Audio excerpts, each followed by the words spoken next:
Good morning class. आज हम अपना नया चैप्टर स्टार्ट करेंगे, एग्रीकल्चर एंड इंडस्ट्रीज।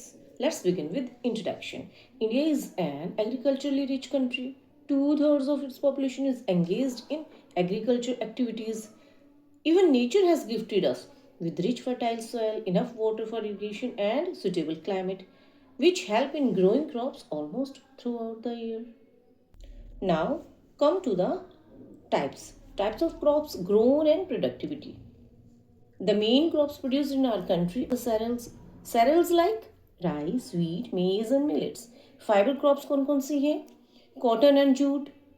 अब pulses हैं, oil seeds हैं, sugar cane है, tea है, coffee है, spices, even fruits and vegetables भी हैं. There are two main growing seasons, Rabi and Kharif.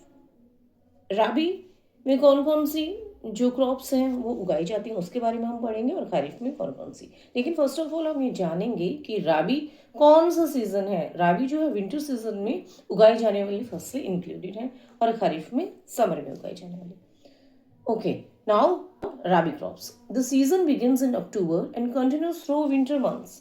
The main rabi crops are wheat, gram, mustard, barley and sugarcane. Okay, repeat करते हैं. जो ये सीजन है वो कब स्टार्ट हो जाता है? अक्टूबर से, और विंटर के जितने भी मंथ्स होते हैं तब तक ये कंटिन्यू ही करते हैं. क्या? राबी क्रॉप्स. फॉर एग्जाम्पल व्हीट है, ग्राम है, मस्टर्ड है, बार्ले है, शुगर केन है. Okay, now come to kharif crops. The season begins at the start of the monsoon.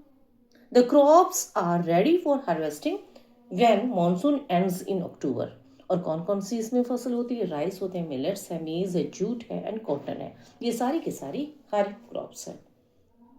Now come to the next point. The main rice producing states are. इसको थोड़ा ध्यान से सुनिएगा. The main rice producing states are Andhra Pradesh, Assam, Orissa, Madhya Pradesh, Tamil Nadu, Kerala, west Bengal, parts of Punjab and Haryana. Done. Now come to next crop. Wheat is the next important food crop in India. The main wheat producing states are Punjab, Haryana, Uttar Pradesh, Madhya Pradesh, Maharashtra and parts of Gujarat. Okay, ये तो आपको clear हो गया कि कौन से state में कौन कौन सी क्रॉप ग्रो की जाती है, और आपने ये भी समझा कि राबी में कौन कौन सी क्रॉप्स हैं जो इंक्लूडेड हैं, और खरीफ में कौन सी. ये तो हो गया सीजन के हिसाब से. फिर ग्रीन रेवोल्यूशन के पॉजिटिव इम्पैक्ट्स क्या पड़े? Point 1, big increase in wheat production. Point 2, India becomes self sufficient in food grains. Point 3, farmers income increase. Point 4, reduced chances of famine. Point 5, improved rural development. अब हम अपने next crop पे आ जाते हैं. Next is jute crop. और jute कहाँ use की जाती है? In making of gunny bags, ropes and carpets is mostly produced in West Bengal and Assam. आपके दिमाग में ये पॉइंट आना चाहिए. गनी बैग्स क्या है? गनी बैग्स जो है जूट से बनते हैं.